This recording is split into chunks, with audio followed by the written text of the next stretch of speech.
You do? I'm sorry? You live in Jersey City? My wife resides in Jersey City, around the corner from number 5 school, not in number 11 schools district.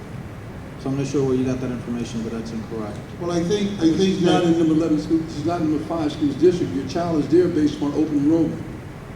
And in addition to that, I explained to him that we would allow the child to remain there, not just this year, but even next year, based upon the fact that the mother is residing in a resident in Jersey City, and I told her it didn't make any difference where, but if the child was going to number 5 school and was having a good experience here, we would continue that process this year and next year. I think that you need to let the associate work through the, what is it that you want me to do? That's what, that's, We haven't you came here to ask a question, and so maybe, say it again? From our previous email, Mr. Waterman, which we sent you on June the 9th, we haven't heard anything that there is an I haven't investigation received your going on. email. Did you receive it, Mr. Walker? What was the last response you got from me? I haven't gotten any responses from you. I have sent you at least 5 emails, and you have not responded to one. The only time you responded to me was when I asked you who was the next person in command. That's what it took for me to get a response from you. This is ridiculous, it's unacceptable. As a parent, it's very frustrating when I'm trying to go to the board with the problem that we're having with a teacher. You can't resolve it here, let me tell you that. The way to resolve it, He never responded. I heard what you said. The way to resolve it is to go through the process. You have to go through the chain of command. You can go all over the lot. The bottom line, you got it to me now. I understand what the concerns are. Now, Mr. Walker will follow through with that.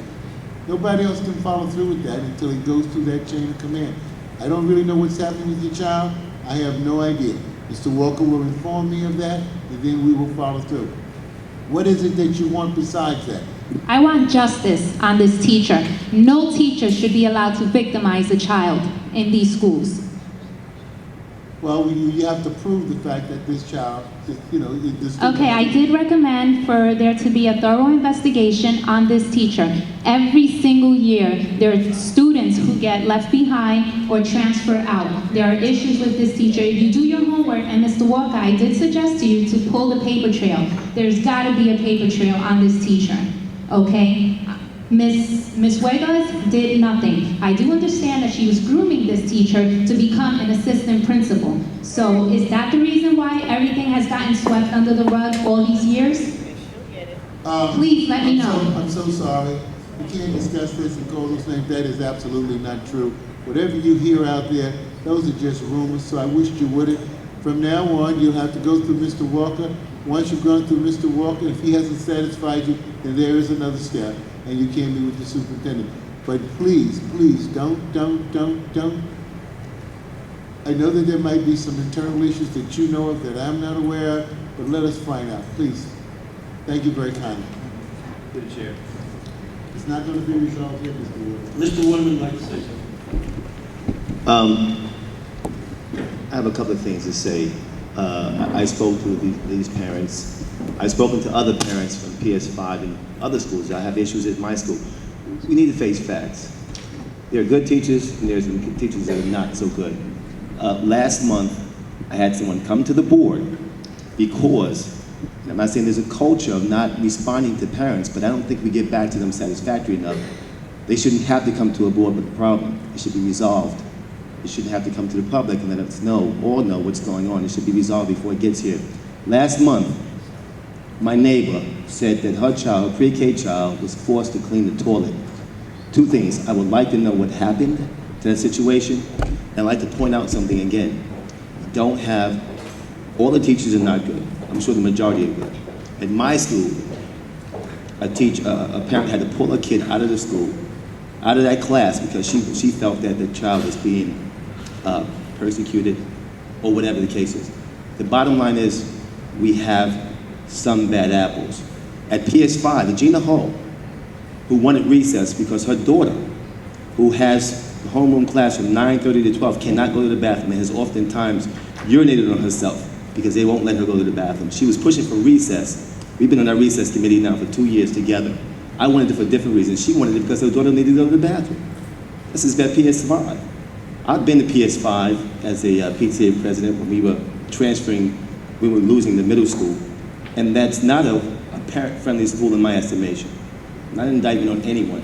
It's just that that school hasn't to me, it's not a parent-friendly school.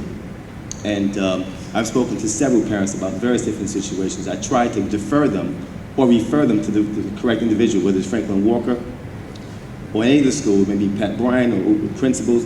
If there's a problem, I say, well, call this person and they will take care of it. And if they don't take care of it satisfactorily, then you have other options. But I'm asking Dr. Epps to please encourage the staff to try to handle these things before they come to the board. And recognize that that all of our teachers are not angels. We have situations.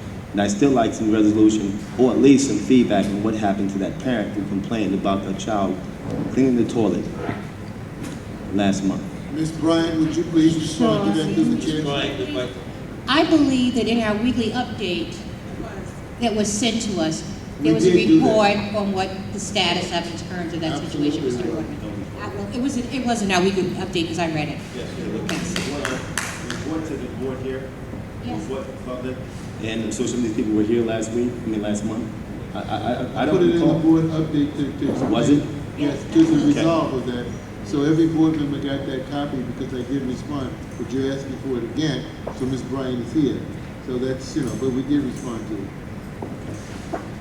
Yes, that parent had made a complaint to the administration regarding the cleanliness of the bathroom, and the substitute teacher that was in that classroom had informed the children that it was their responsibility that when they come out of the bathroom to make sure that it was clean for the next child to go in. And that's what had been told to all the children. So when this particular child came out, the substitute teacher asked her that she make sure that the bathroom was clean, and she went back in there and to look. So the sub doesn't know whether she went back in and cleaned anything or not. She went back in there, and obviously she went home and told the parent that she was made to clean the toilet. So anyway, the assistant principal, who's in that building as an assistant principal, did speak with the substitute teacher.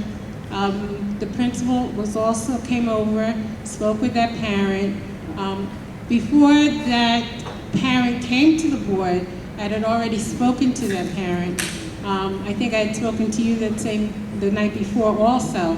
And we had already discussed solutions to that problem, and the parent did not feel that she wanted her children to continue at that building, and so we found another space for the children. The last day, we had a board meeting on Thursday.